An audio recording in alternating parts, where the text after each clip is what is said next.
আচ্ছা, আমরা যখন সুন্দর বা প্রশংসার যোগ্য কিছু দেখি তখন আমাদের ঠিক কি বলা উচিত?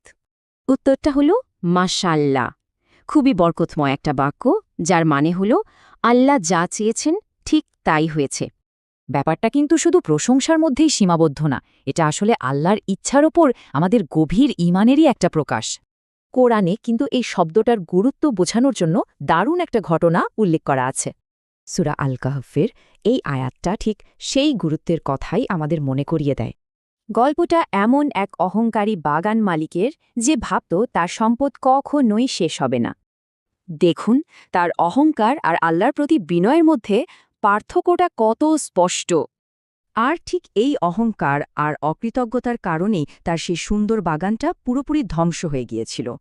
এখানকার সবচেয়ে বড় শিক্ষাটা হলো, সব নিয়ামত কিন্তু আল্লাহরই দান, আমাদের নিজেদের কোনো কৃতিত্ব নয়।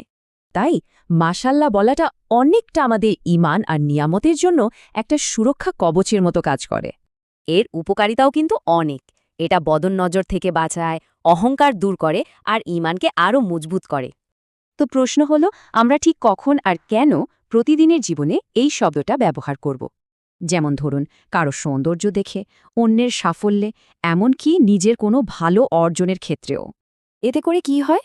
অন্যের প্রতি হিংসার বদলে তার জন্য আল্লাহর রহমত চাওয়া হয়।